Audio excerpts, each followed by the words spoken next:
Hi மக்களே, இப்போ தான் நான் எங்கள் வீட்டுக்கு வந்தேன். இன்னும் சாப்பிடலை, வயிறு பசிக்குது. ஒரு மாதிரி உள்ள கடமுடா கடமுடாலாம் சத்தம் கேட்குது மக்களே. என்ன சாப்பிட்றதுனே தெரில. சாப்பிட்றதுக்கு இப்போ தான் ரெடி ஆகிட்டு இருக்கேன். ஏதாவது இருக்கான்னு பார்ப்போம். முதல்ல வீட்டில் ஃப்ரிட்ஜை திறந்தா ஒன்றுமே இல்லை. சரி, ஏதாவது நம்மளாம் தான் இனி செய்யணும் போல். ஏன்னா வெளியே போய் நம்ம சாப்பிட்டோன்னா அது அன்ஹெல்த்தி மக்களே. ஸோ நம்மளே செஞ்சு ஹைஜீனிக்காக சாப்பிட்டுட்டு போயிடலாமே. அன்ஹைஜீனிக்காக எதுக்கு சாப்பிட்லாம்? வாங்க வீடியோக்குள்ளே போய் நிறைய ஃபன்னோட என்டர்டெயின்மெண்ட்டோட நிறைய பேசிக்கிட்டே நம்ம என்ன பண்ணுறோன்றதை பார்க்கலாம். ஒரு கடைசியாக இருக்கிற மாதிரி ஒரு வெங்காயம் இருக்குது மக்களே. வேறு என்னெல்லாம் இருக்குதுன்னு பார்க்கலாம் வாங்க. அதுக்கப்புறம் 2 பச்சை மிளகா எடுத்துக்கலாம். கருவேப்பிலை மட்டும் பஞ்சமே இல்லாமல் இருக்கும் மக்களே. என்ன பண்ணுறது, ஒரு வெங்காயம் தான் எங்கள் அம்மா வச்சுட்டு போயிருக்காங்க. சரி, அந்த ஒரு வெங்காயத்தையும் எடுத்துப்போம், எதுக்காவது யூஸ் ஆகும் அப்படின்னு நினைக்கிறேன். தெரியல, வாங்க பார்ப்போம். ஏதோ செய்கிறோம், ஏதோ நல்லா இருந்தால் சரி.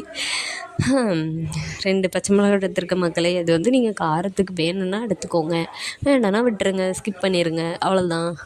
அதுக்கப்புறம் வேறு என்ன, கருவேப்பிலை எடுத்துருக்கோம் மக்களே. கருவேப்பிலை சாப்பிட்டா முடி நிறைய வளரும்னு சொல்கிறாங்க. நான்லாம் கருவேப்பிலை ஒரு நாள் சேர்க்க மாட்டேன் மக்களே. இந்த மாதிரி கருவேப்பிலை பிடிக்காதவங்க யாராவது இருந்தால் கமெண்ட் பண்ணுங்கள் மக்களே. அப்புறம் வேறு என்ன எடுக்கலாம்? சரி, ஒரு 2 டீஸ்பூன் ஆயில் எடுத்துப்போம். ஏன்னா நம்ம இன்றைக்கி க்ரன்ச்சியாக ஏதாவது வடை செஞ்சு சாப்பிட்றலான்ற முடிவில் இருக்குது. ஏன்னா எனக்கு கொஞ்சம் கிளைமேட்டும் நல்ல மழை பெய்கிற கிளைமேட்டாக இருக்குது மக்களே. அதனால் வடை சாப்பிட்டா நல்லாயிருக்கும்னு நினைக்கிறேன்.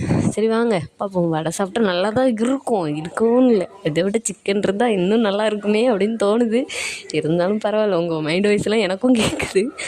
வாங்க நம்ம வடை செஞ்சு சாப்பிட்லாம். 1 கப்பு கடலை மாவையும் அதில் ஆட் பண்ணிக்கிறேன். அதுக்கப்புறம் ஆல்ரெடி எடுத்து வச்சுட்டேன் 1 கப் கடலை மாவு, 1/2 கப் அரிசி மாவு, பச்சரிசி மாவு மக்களே.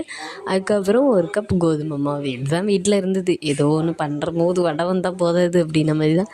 அப்புறம் வெங்காயம் ஒன்றே தான் இருக்குது மக்களே. அந்த ஒரு வெங்காயம் கட் பண்ணி வச்சுருக்கேன். அப்புறம் பச்சை மிளகா 2த்தையும் கீறி வெட்டி வச்சுருக்கேன். கருவேப்பிலை. அப்புறம் எங்கள் அம்மா இந்த பாட்டி சரிக்கிற மாதிரி கடையில் வாங்க மாட்டாங்க மக்களே. எங்கள் அம்மாலாம் வறுத்த பொடியெலாம். அதனால் அந்த பொடியெல்லாம் என்ன பண்ணியிருக்கோம்னா நாங்கள் அரைச்சி தான் வைப்போம். அதுவும் தனி மிளகாத்தூள் மக்களே.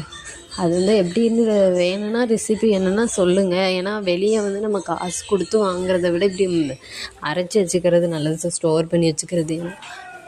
அந்த வத்தப்பொடி அந்த சாம்பார் பொடிக்கு விற்கிற ரேட்டுக்கு நம்ம வாங்கி ஒரு 1000 ஸ்பெண்ட் பண்ணாலும் நான் உருப்படியாக வீட்டில் ஒரு 3 months 4 months ஆர் 5 months கூட தாங்கும். அரைக்கிறத பொறுத்து. அதனால் ஏதாவது ரெசிபி வீடியோ வேணுன்னா கீழே கமெண்ட் பண்ணுங்கள், நான் அனுப்புகிறேன் கண்டிப்பாக. சரி.